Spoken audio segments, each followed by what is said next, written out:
You know, Keith Olbermann, I'd just love to see this with Keith Olbermann. Keith Olbermann,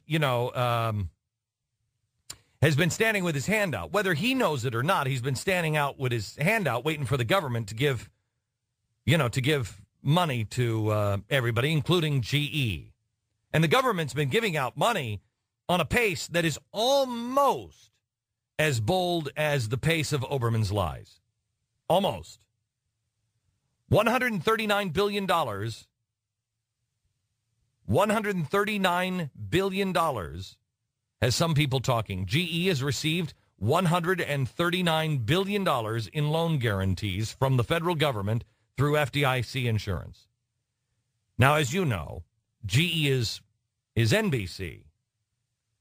A lot of people don't realize this, but NBC News is actually a regular company trying to make a profit and not a Democratic 527 organization or official arm of the Barack Obama campaign.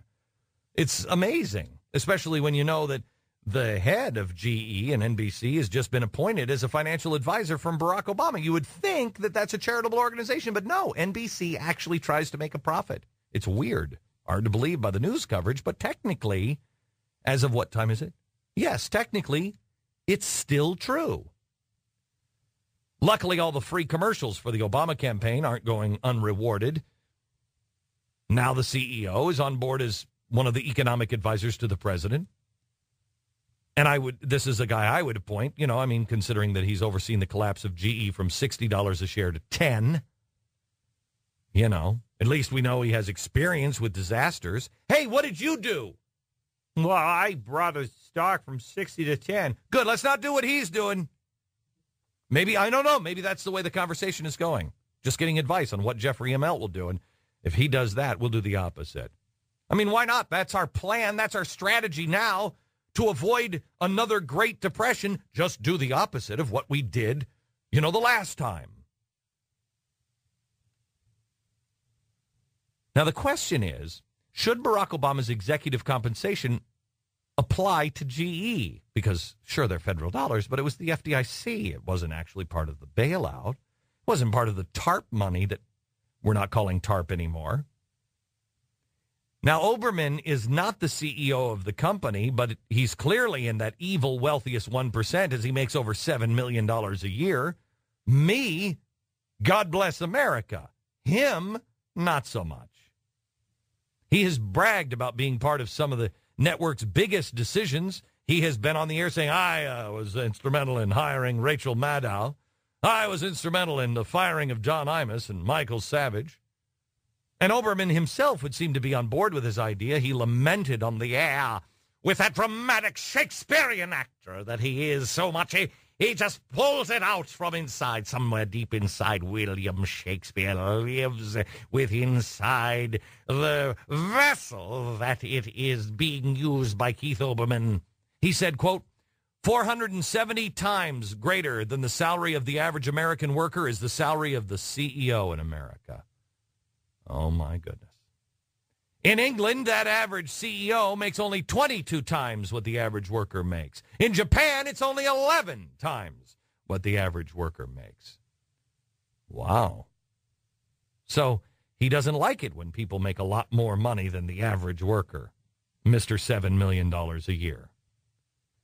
And when you're talking about performance issues, well, I'm sure I can't talk about all of Keith Olbermann's performance issues, but the one that I do know about, he's one of the highest paid personalities in all of cable news. And he's routinely finishing third out of 4 in his own time slot. I believe with the 3 weeks we've been on the air, we've beaten him several times at 5 o'clock. Not only does O'Reilly crush him, Nancy Grace beats him as well.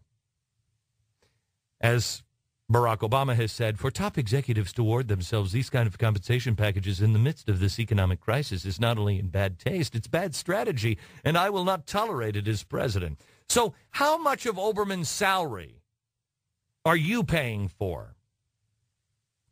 You're going to love this. All of it.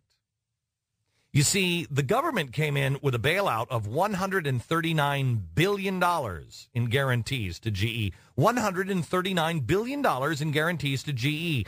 But now the entire company is worth a grand total of $116 billion, which means every time Keith Olbermann gets a paycheck, it has your signature on it. Now, we know that Keith Olbermann is very unhappy that CEOs earn 470 times the average person. So I'm sure he's just as upset that he earns 150 times the average person. I'm sure he's thinking about cutting his own salary right now because it is in the best interest of America, Mr. President. The least Keith can do is play by Barack Obama's rules and only earn 11 times the average person. Is that too much to ask? And should we have to ask? It is, after all, our company now, to be or not to be. That is the question Keith Olbermann should be asking.